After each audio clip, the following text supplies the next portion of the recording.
यहाँ हम सबसे पहले नंबर पे बात कर रहे हैं गहड़वाल राजवंश की। गहड़वाल राजवंश की बात क्यों कर रहे हैं?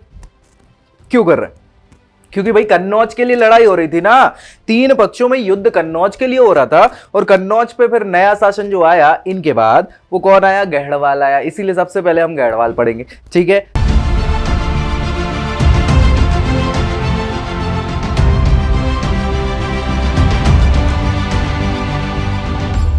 हेलो दोस्तों, स्वागत है आपका हिस्ट्री कवरी पर, जहां हम बात करते हैं इतिहास की। और हम यहाँ राजपूत राजवंशों की बात कर रहे हैं जो उत्तर भारत में गुर्जर प्रातिहार वंश के समापन के बाद और बंगाल में पाल वंश के समापन के बाद अलग अलग प्रकार के जनरली उत्तर पश्चिमी इलाके में जो राजपूत शासकों का या राजवंशों का उदय हुआ उनकी बात कर रहे थे। पिछले वीडियो में उत्पत्ति की बात कर चुके थे। यहाँ हम सबसे पहले नंबर पर बात कर रहे हैं गहड़वाल राजवंश की। गहड़वाल राजवंश की बात क्यों कर रहे हैं? क्योंकि भाई कन्नौज के लिए लड़ाई हो रही थी ना, तीन पक्षों में युद्ध कन्नौज के लिए हो रहा था और कन्नौज पे फिर नया शासन जो आया इनके बाद वो कौन आया? गहड़वाल आया। इसीलिए सबसे पहले हम गहड़वाल पढ़ेंगे, ठीक है। तो राजपूत राज्यों के उदय में गहड़वाल वंश पे हम यहाँ पे नंबर 1 चर्चा करने वाले हैं। चलिए देख लेते हैं गहड़वाल वंश के बारे में। 11वीं-12वीं शताब्दी की ही वो बात है जब अलग अलग प्रकार के राजवंश भारत में या उत्तर भारत में राजपूत राज्यों के तौर पर आने लग गए। गहड़वाल वंश में संस्थापकों की बात करें तो संस्थापक की जो कौन है? यशोविग्रह। क्या नाम है? यशोविग्रह इनके संस्थापक का नाम है। और इनसे संबंधित वंश जो है ययाति, राष्ट्रकूट, कौशांबी के चंद्रवंशीय क्षत्रिय। मतलब आप ये मान लो कि ये जो है गहड़वाल वंश अपना संबंध कहां पुराणों में जोड़ते हैं? या तो ययाति से जोड़ते हैं जो बहुत बड़े राजा हुए हैं, राष्ट्रकूट राजवंशों से जोड़ देते हैं, या फिर कौशांबी के चंद्रवंशीय शासकों से, क्षत्रिय वंश से अपने आप को जोड़ देते। कौन? गहड़वाल वंश। वंश का दूसरा नाम गहरवार भी है। क्या है? गहरवार, गुहिलोत या गहलोत, है ना। गुहिलोत या गहलोत ये सभी के सभी किसके नाम है? गहड़वाल वंश के। गहरवार, गुहिलोत, गहलोत ये सब के सब गहड़वाल वंश का ही दूसरा नाम है। स्थापना स्थल की बात करें तो मिर्जापुर का नाम तो आप सभी ने बहुत अच्छे से सुना होगा, नहीं सुना है तो फिर सुन लिया, अभी बोला तो है, ठीक है। सो मिर्जापुर की पहाड़ियां उत्तर प्रदेश में पड़ता है मिर्जापुर, और सीजन तो आप देख ही चुके होंगे वेब सीरीज वाला, ठीक है। सो मिर्जापुर की पहाड़ियों में इनका स्थापना स्थल हुआ करता था। गहड़वाल वंश के प्रमुख शासकों की हम बात करें सो राजा चंद्रदेव हुए हैं। कौन? राजा चंद्रदेव। भैया 1080 और 85 के मध्य में इन्होंने ही कन्नौज पे क्या करा था? एस्टैब्लिशमेंट अपना बनाया था। कहां? 1080-85 के बीच में। और इनके बाद फिर कौन आएंगे? इनके बेटे आएंगे। चंद्रदेव के बाद जयचंद आएंगे, ठीक है। सो ये सबसे प्रमुख शासकों में से एक हो जाते हैं। कौन? राजा चंद्रदेव। 1080 से 85 इनका समय हो जाता है। राजा चंद्रदेव के दौरान के जो उल्लेखनीय तथ्य हैं या जो काम है वो हम शॉर्ट में देख लेते हैं। राष्ट्रकूटों से कन्नौज को इन्होंने मुक्त करा लिया और अपनी राजधानी वाराणसी छोड़ के कन्नौज को बना लिया इन्होंने, ठीक है भैया। तो दिक्कत कितने? चंद्रदेव की बात। पराक्रमी शासक हैं।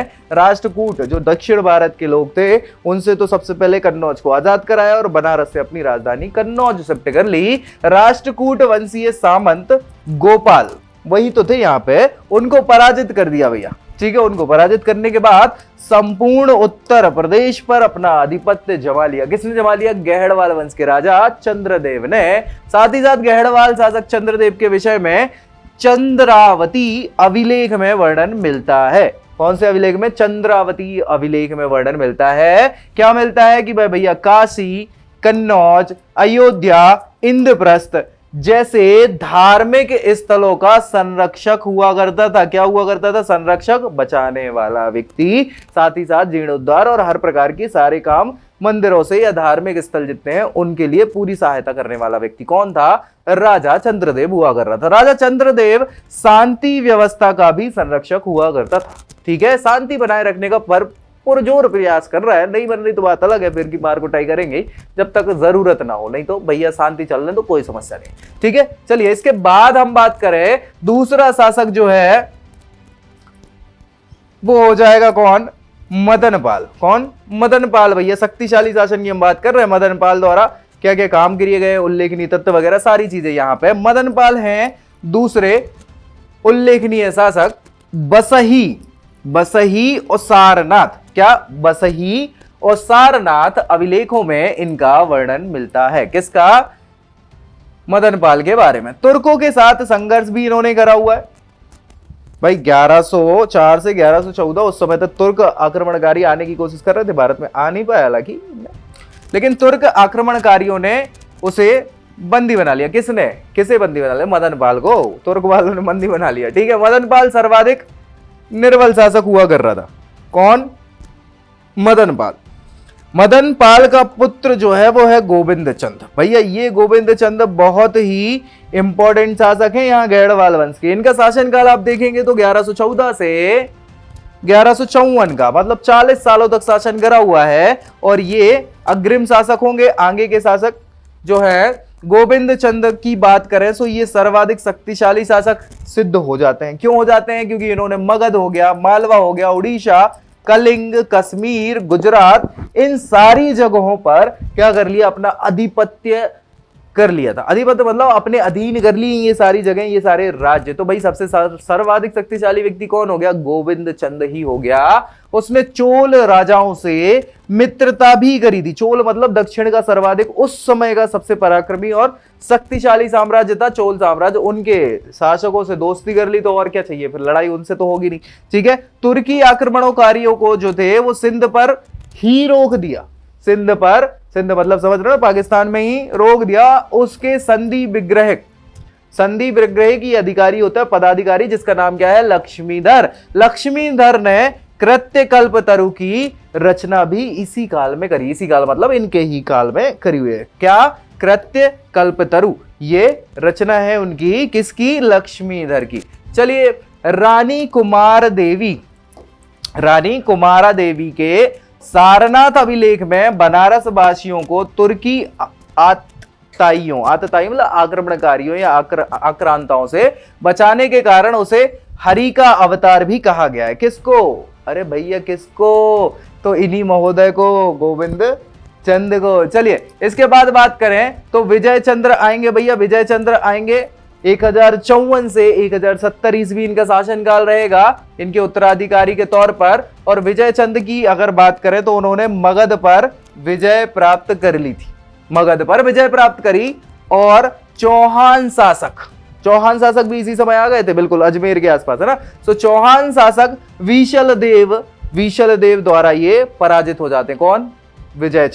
विजय चंद नाम विजय है लेकिन पराजय हो गई इनकी। किससे? विशल देव से। विशल देव कौन है? चौहान वंश के शासक हैं। और इसी दौरान दिल्ली का प्रदेश गहड़ वालों के हाथ से निकलकर कहां पहुंच गया? चौहान शासकों के पास पहुंच गया। भैया वो मूवी में देखना, लड़ाई दिल्ली को लेके हो रही थी जयचंद और पृथ्वीराज में। सो इनके जो पूर्वज थे वो भैया पहले ही क्या कहते हैं कि पहले ही विजयचंद हार चुके थे। दिल्ली किसके पास पहुंच गई? गहड़ वालों से चौहानों के पास दिल्ली पहुंच गई।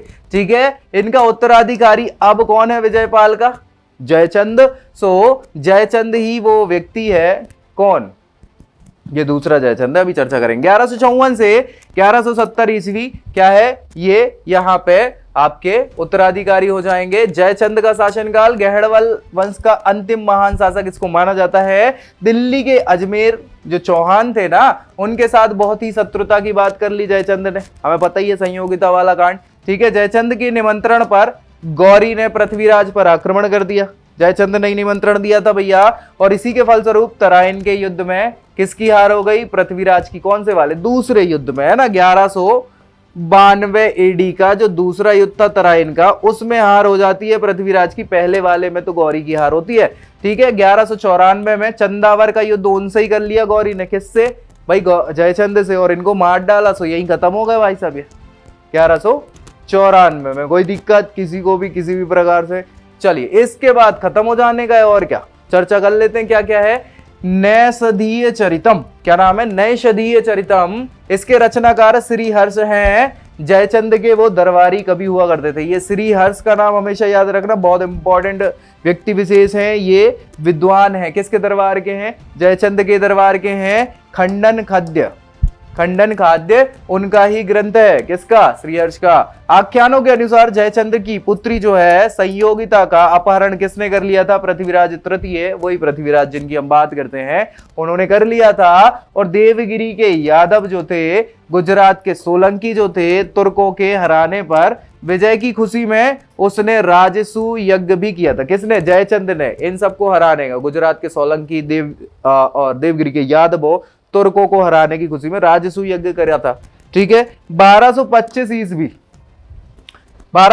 ईस्वी में इल्तुतमिश ने तुर्की सत्ता की स्थापना कर दी। कहां पे?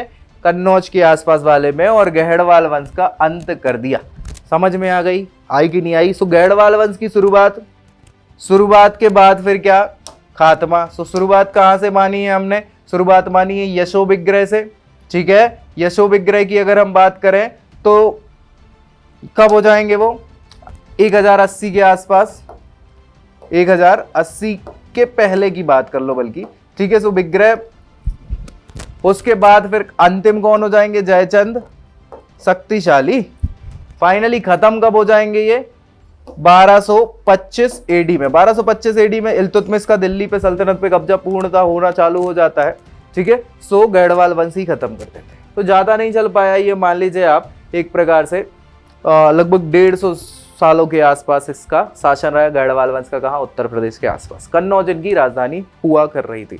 ठीक है। तो मिलते हैं ऐसे ही नेक्स्ट वीडियो में दूसरे राजपूत वंश की चर्चा करते हुए, है ना। तब तक के लिए जय हिंद।